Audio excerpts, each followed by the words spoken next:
सूखी बंजर जमीन को एक हरे भरे जिंदा जंगल में बदल सकता है। यह कोई फिल्मी कहानी नहीं, बल्कि एक रियल लाइफ चमत्कार है, एक ऐसी घटना जिसने साइंटिस्ट्स को भी हैरान कर दिया।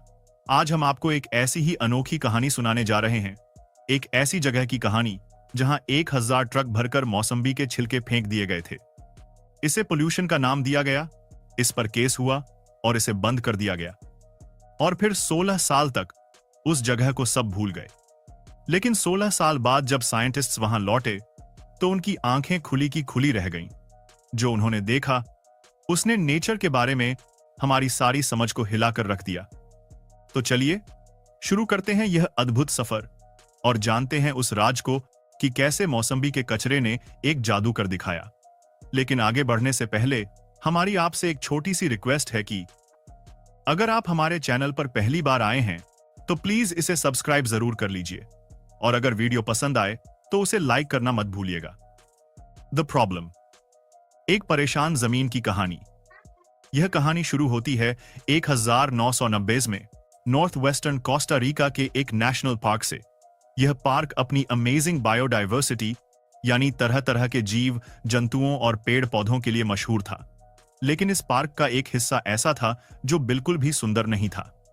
यह एक 3 हेक्टेयर का जमीन का टुकड़ा था जो सालों पहले पशुओं को चराने के लिए इस्तेमाल होता था, जिसे हम पैस्चर लैंड कहते हैं। जरूरत से ज्यादा चराई यानी ओवरग्रेजिंग के कारण वहां की घास खत्म हो गई थी। जमीन सूखकर पत्थर जैसी सख्त हो चुकी थी। मिट्टी में से सारे न्यूट्रिएंट्स यानी पोषक तत्व गायब हो चुके थे। पेड़ पौधे भी धीरे धीरे खत्म हो गए। अब वहां सिर्फ धूप से झुलसी हुई बंजर जमीन बची थी जिस पर कुछ भी उगाना लगभग नामुमकिन था। ऐसी जमीन पर दोबारा से जंगल उगाने का काम यानी रिफॉरेस्टेशन बहुत ही महंगा और मुश्किल था। इसके लिए सालों का वक्त और लाखों रुपए लगने वाले थे। सभी ने इस जमीन से उम्मीद छोड़ दी थी। द आइडिया, एक जूस कंपनी और एक अनोखा आइडिया। लेकिन कहते हैं ना, जहां चाह वहां राह। इस कहानी में एंट्री हुई 2 मशहूर इकोलॉजिस्ट्स, डैनियल जैनसन और विनी हॉलवाक्स की। यह एक मैरिड कपल था जो कोस्टा रिका के कंजर्वेशन एफर्ट्स में सालों से काम कर रहे थे। वो इस बंजर जमीन को फिर से हरा भरा करना चाहते थे, लेकिन उन्हें पता था कि महंगे तरीके काम नहीं आएंगे। उन्हें एक सस्ते और पावरफुल सॉल्यूशन की तलाश थी। तभी उनकी नजर पास में ही खुली एक नई मौसम्बी जूस कंपनी पर पड़ी, जिसका नाम था डेलोरो SA। अब जैसा कि हम सब जानते हैं, जहां जूस बनता है वहां ढेर सारा कचरा भी निकलता है। यह कंपनी हर दिन हजारों मौसम्बियों को प्रोसेस करती थी। सूखी बंजर जमीन को एक हरे भरे जिंदा जंगल में बदल सकता है। यह कोई फिल्मी कहानी नहीं, बल्कि एक रियल लाइफ चमत्कार है, एक ऐसी घटना जिसने साइंटिस्ट्स को भी हैरान कर दिया। आज हम आपको एक ऐसी ही अनोखी कहानी सुनाने जा रहे हैं, एक ऐसी जगह की कहानी जहां 1000 ट्रक भरकर मौसम्बी के छिलके फेंक दिए गए थे। इसे पोल्यूशन का नाम दिया गया, इस पर केस हुआ और इसे बंद कर दिया गया। और फिर 16 साल तक उस जगह को सब भूल गए। लेकिन 16 साल बाद जब साइंटिस्ट्स वहां लौटे तो उनकी आंखें खुली की खुली रह गईं। जो उन्होंने देखा उसने नेचर के बारे में हमारी सारी समझ को हिलाकर रख दिया। तो चलिए शुरू करते हैं यह अद्भुत सफर और जानते हैं उस राज को कि कैसे मौसम्बी के कचरे ने एक जादू कर दिखाया। लेकिन आगे बढ़ने से पहले हमारी आपसे एक छोटी सी रिक्वेस्ट है कि अगर आप हमारे चैनल पर पहली बार आए हैं तो प्लीज इसे सब्सक्राइब जरूर कर लीजिए, और अगर वीडियो पसंद आए तो उसे लाइक करना मत भूलिएगा। द प्रॉब्लम, एक परेशान जमीन की कहानी। यह कहानी शुरू होती है 1990 में नॉर्थ वेस्टर्न कोस्टा रिका के एक नेशनल पार्क से। यह पार्क अपनी अमेजिंग बायोडाइवर्सिटी यानी तरह तरह के जीव जंतुओं और पेड़ पौधों के लिए मशहूर था। लेकिन इस पार्क का एक हिस्सा ऐसा था जो बिल्कुल भी सुंदर नहीं था। यह एक 3 हेक्टेयर का जमीन का टुकड़ा था जो सालों पहले पशुओं को चराने के लिए इस्तेमाल होता था, जिसे हम पैस्चर लैंड कहते हैं। जरूरत से ज्यादा चराई यानी ओवरग्रेजिंग के कारण वहां की घास खत्म हो गई थी। जमीन सूखकर पत्थर जैसी सख्त हो चुकी थी। मिट्टी में से सारे न्यूट्रिएंट्स यानी पोषक तत्व गायब हो चुके थे। पेड़ पौधे भी धीरे धीरे खत्म हो गए। अब वहां सिर्फ धूप से झुलसी हुई बंजर जमीन बची थी जिस पर कुछ भी उगाना लगभग नामुमकिन था।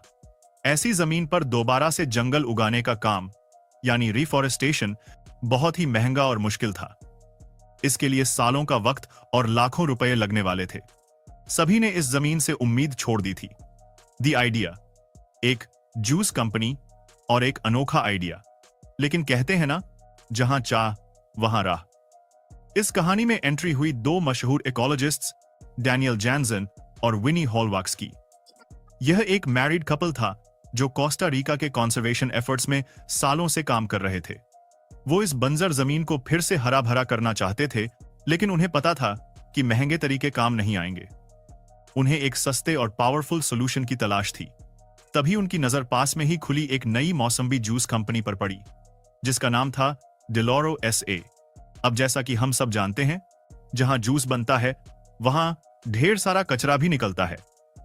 यह कंपनी हर दिन हजारों मौसम्बियों को प्रोसेस करती थी। कंपनी के लिए इस कचरे को ठिकाने लगाना एक बड़ी सिरदर्दी थी। यहीं पर जैनसन और हॉलवैक्स के दिमाग में एक रेवोल्यूशनरी आइडिया आया। उन्होंने सोचा, व्हाट इफ हम इस मौसम्बी के कचरे को ही उस बंजर जमीन को ठीक करने के लिए इस्तेमाल करें।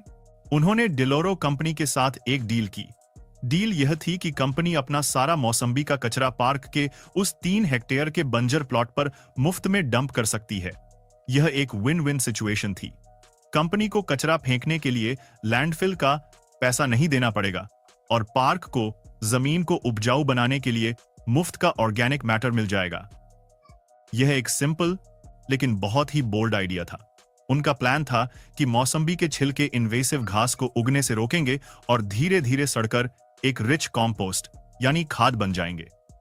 द एक्सपेरिमेंट बिगिंस, प्रोजेक्ट की शुरुआत। तो 1996 से 7 में यह अनोखा एक्सपेरिमेंट शुरू हुआ। मौसम्बी के कचरे से भरे ट्रक आने लगे। एक साल के अंदर उस 3 हेक्टेयर की जमीन पर लगभग 12,000 मेट्रिक टन मौसम्बी का वेस्ट डाला गया। आप इसका अंदाजा ऐसे लगा सकते हैं कि यह करीब 2,000 बड़े हाथियों के वजन के बराबर था। मौसम्बी के गीले पीले छिलकों को जमीन पर मोटी लेयर्स में फैला दिया गया। दूर से देखने पर यह किसी इंडस्ट्रियल डंपिंग साइट जैसा लग रहा था। वहां कोई साइन बोर्ड नहीं था, कोई फेंसिंग नहीं थी, बस मौसम्बी के छिलकों के ढेर थे जो धूप में धीरे धीरे सड़ रहे थे। जैसे जैसे यह वेस्ट फर्मेंट हो रहा था, एक अजीब सी खट्टी महक हवा में फैल गई। मक्खियां और कीड़े मकोड़े उस जगह पर आ गए और डीकॉम्पोजिशन का प्रोसेस शुरू हो गया। टीम बहुत होपफुल थी।